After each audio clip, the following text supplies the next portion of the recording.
এখন শুনবেন আজকের গুরুত্বপূর্ণ খবরের শিরোনাম। ট্রাম্পের হুমকি যুদ্ধবিরতি টিকিয়ে রাখার প্রচেষ্টাকে জটিল করেছে হামাস। জেলেনস্কিকে আবার স্বৈরাচারী বললেন ট্রাম্প, নিন্দায় ইউরোপ। সিরিয়ায় আসাদ অনুগতদের সঙ্গে সরকারি বাহিনীর সংঘর্ষে নিহত 48। নেপোলিয়ন হিটলারের মতো মাখো রাশিয়া আক্রমণের হুমকি দিচ্ছে জানিয়েছেন মস্কো। রাশিয়ার উপর বিরতিহীন চাপ প্রয়োগের আহ্বান জেলেনস্কির। আমরাও যুদ্ধের জন্য প্রস্তুত, চীনকে হুঁশিয়ারি যুক্তরাষ্ট্রের। ট্রাম্পের হুমকি যুদ্ধবিরতি টিকিয়ে রাখার প্রচেষ্টাকে জটিল করেছে জানিয়েছেন হামাস। ফিলিস্তিনি স্বাধীনতাকামী সংগঠন হামাস বলেছে, গাজায় থাকা বন্দীদের অবিলম্বে মুক্তির দাবিতে ট্রাম্পের হুমকি যুদ্ধবিরতি টিকিয়ে রাখার প্রচেষ্টাকে জটিল করে তুলেছে। হামাসের মুখপাত্র হাজেম কাসেম আনাদুলো সংবাদ সংস্থাকে বলেছেন, এই হুমকি যুদ্ধবিরতি চুক্তির বিষয়গুলিকে জটিল করে তোলে এবং ইসরায়েলকে তার শর্তাবলী বাস্তবায়ন থেকে বিরত থাকতে উৎসাহিত করে। কাসেম আরও বলেন, হামাস প্রথম ধাপের অধীনে তার সমস্ত বাধ্যবাধকতা বাস্তবায়ন করেছে, কিন্তু ইসরায়েল দ্বিতীয় ধাপে প্রবেশ করা এড়িয়ে চলছে। যুদ্ধবিরতি চুক্তিতে উল্লেখিত দ্বিতীয় ধাপের জন্য প্রয়োজনীয় অংশ নিতে দখলদারদের চাপ দিতে মার্কিন প্রশাসন বাধ্য। এর আগে গতকাল বুধবার হামাসকে হুঁশিয়ারি দিয়ে প্রেসিডেন্ট ট্রাম্প বন্দীদের অবিলম্বে মুক্তির দাবি জানায়। তিনি বলেন, গাজাবাসীর জন্য একটি সুন্দর ভবিষ্যৎ অপেক্ষা করছে, কিন্তু যদি আপনি জিম্মিদের ধরে রাখেন তবে তা হবে না। যদি আপনি তা করেন তাহলে আপনি মৃত স্মার্ট সিদ্ধান্ত নেন। জেলেনস্কিকে আবার স্বৈরাচারী বললেন ট্রাম্প, নিন্দায় ইউরোপ। ইউক্রেনের প্রেসিডেন্ট জেলেনস্কিকে ফের স্বৈরাচারী বলে উল্লেখ করেছেন মার্কিন প্রেসিডেন্ট ডোনাল্ড ট্রাম্প। তিনি বলেছেন, দেশে জেলেনস্কির জনপ্রিয়তা নেই। ট্রাম্পের এই মন্তব্যের পর তার পাশে দাঁড়িয়েছিলেন ইউরোপীয় নেতারা। এদিকে জেলেনস্কিকে ক্ষমতাচ্যুত করতে তার রাজনৈতিক প্রতিদ্বন্দ্বীদের সঙ্গে ট্রাম্পের সহযোগিতা আলোচনা করেছেন বলে একটি মার্কিন সংবাদ মাধ্যম সূত্রের বরাত দিয়ে জানিয়েছে। জেলেনস্কিকে স্বৈরাচারী উল্লেখ করে ট্রাম্প ফ্লোরিডার একটি অনুষ্ঠানে বলেছেন, জেলেনস্কি একটা জিনিসই ভালো পারেন, সেটা হলো জো বাইডেনের সুরের সুর মিলাতে। এর কয়েক ঘন্টা পর তার নিজের সামাজিক মাধ্যম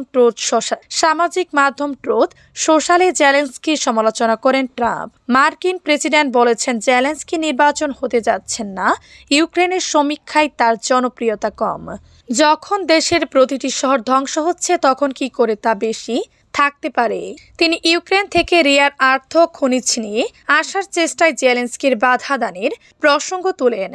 ট্রাম্পের অভিযোগ, জেলেনস্কি এই চুক্তি ভাঙছেন। ট্রাম্প বলেছেন, জেলেনস্কি ভয়ঙ্কর কাজ করছেন, তার দেশ ধ্বংসস্তূপে পরিণত হয়েছে। সিরিয়ায় আসাদ অনুগতদের সঙ্গে সরাসরি বাহিনীর সংঘর্ষে নিহত 48। সিরিয়ায় বিদ্রোহীদের আক্রমণের মুখে পালিয়ে যাওয়া সাবেক প্রেসিডেন্ট বাশার আল আসাদের অনুগত যোদ্ধাদের সঙ্গে দেশটির বর্তমান প্রশাসনের নিরাপত্তা বাহিনীর ব্যাপক সংঘর্ষের ঘটনা ঘটিয়েছে। এতে কমপক্ষে 48 জন নিহত হয়েছেন।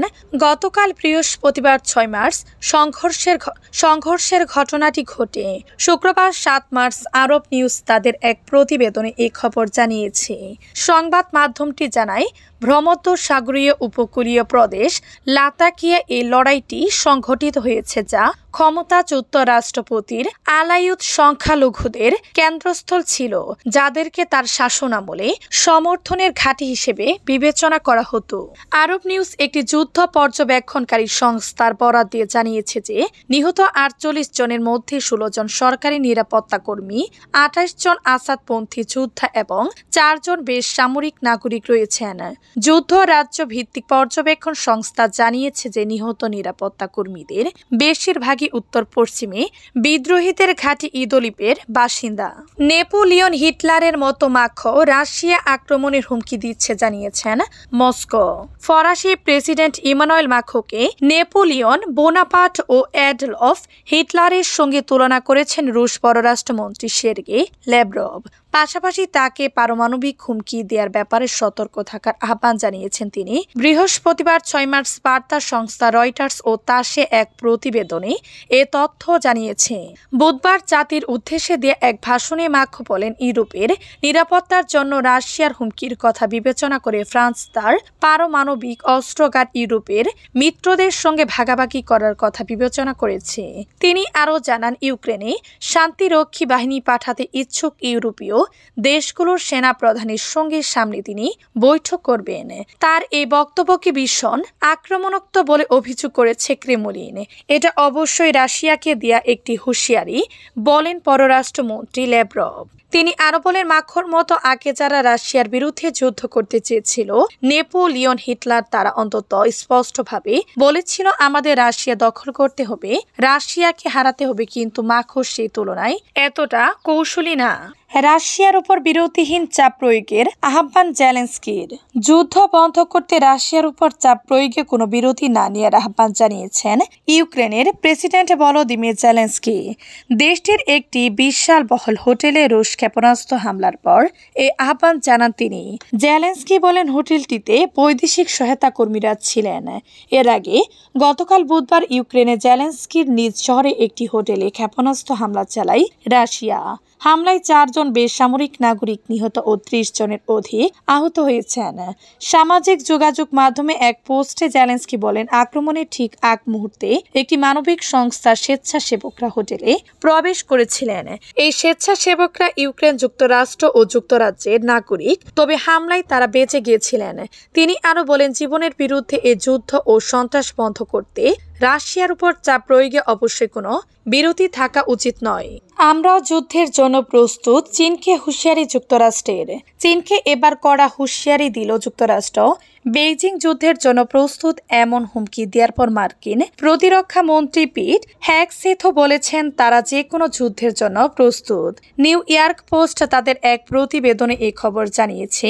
খবরে বলা হয়, চীনের সঙ্গে বাণিজ্য যুদ্ধের মধ্যে এই পাল্টাপাল্টি হুমকি দ্বিপাক্ষিক কূটনীতিতে আরো শঙ্কা বাড়ালো বলে মনে করা হচ্ছে। মার্কিন কংগ্রেসের যৌথ অধিবেশনের বক্তব্যের সামনে চীনকে ফের শুল্ক যুদ্ধ নিয়ে হুঁশিয়ারি দিয়েছেন প্রেসিডেন্ট ট্রাম্প।